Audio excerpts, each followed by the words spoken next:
the university in horticultural sciences, which is my degree as an undergraduate. Jasmine has gone beyond the classroom to dream things up in the Department of Biological and Agricultural Engineering's Peer Garden, formerly known as the Graduate Student Association Garden, located outside the Weaver Laboratories. Weaver Laboratories is along Western Boulevard. This garden is an inviting educational outdoor space that was started as a sketch on a piece of paper, but became a reality because of Jasmine's leadership. So please join me in welcoming Jasmine Gibson.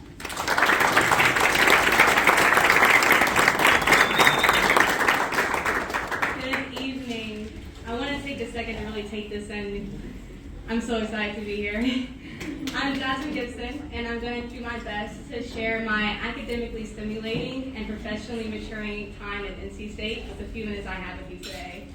It actually starts 2 years before I started grad school in 2019, where I was one of 6 participants in Dr. Natalie Nelson's P4 program. During this time, we were tasked with analyzing and creating a visual representation of data that was pulled from pigs, poultry, people, and the planet. P4. I was very excited to come in and learn new things about coding, but I finished with a deep admiration and fascination for the farmers that we talked to. I was intensely wanting to learn as much as I could from them.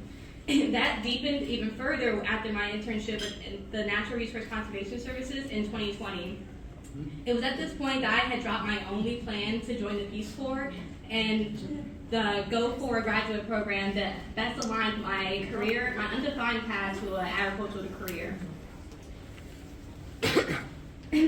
Similar to my acceptance into North Carolina Agricultural Technical State University, NC State wasn't really my first choice. But similar to its land-grant sister, it turned out to be the right one for me.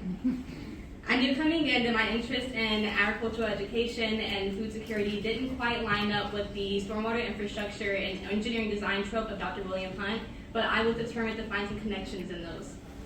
The familiarity of the VAE department, Dr. Hunt's energetic and supportive attitude, and the possibility of getting even a little bit of interaction with ag education through the biological and ag engineering department pulled me into the program. But the full ride scholarship that I got and the Graduate Student Association Garden is what kept me there. As a GSA board member, I enjoyed making connections with the people and the things that I was learning in my classroom. And facilitating events in the garden is what allowed me to do those things.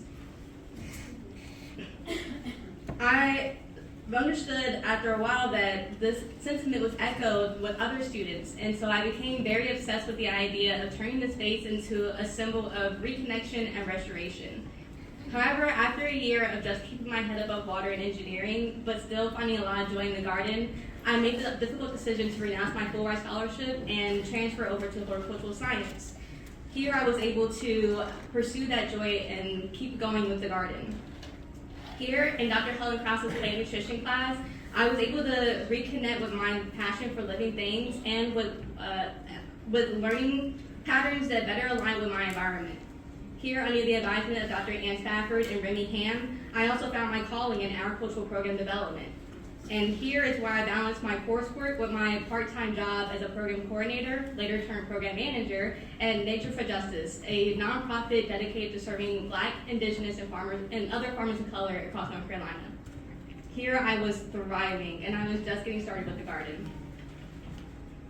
I continued to work alongside the Graduate Student Association to keep our garden events going and discuss developing it into an educational space with faculty and staff from the Bio and Ag Engineering Department. At this point, I have to admit that I am one who goes headstrong into things with gusto and a queasy stomach. Working with Neil Bain and Mike Ria, we were able to get our facility modification request done and approved in only a few months. With a gratuitous starter donation from the VAE department, spearheaded by Dr. Gary Fox, I was now anxiously ready to implement a garden design that transformed our passive space into the landmark that it is today, the Peer Garden. People ecologically engineering a regenerative garden. Every landscape plant that was planted in that garden was donated from a North Carolina nursery. Hoffman, Sampson, Plantworks Nursery, Flowering Earth Natives, and Pender Nursery. The garden continues to receive monetary donations from the VAE department and faculty members and its 2 departmental organizations, the American Society of Agricultural and Biological Engineering, and the Graduate Student Association. It also opened various opportunities for personal and departmental growth and recognition that spawned from a collaborative diversity, equity, and inclusive event hosted by Latasha Bradley, and coverage from the Cows Communications Crystal Lynch. There are so many more highlights and recognitions that speak to the success of the garden, but I am running out of time. So I will let the continued support from the College of Ag and Life Sciences and the faculty, staff, and students that make it up continue its story for me.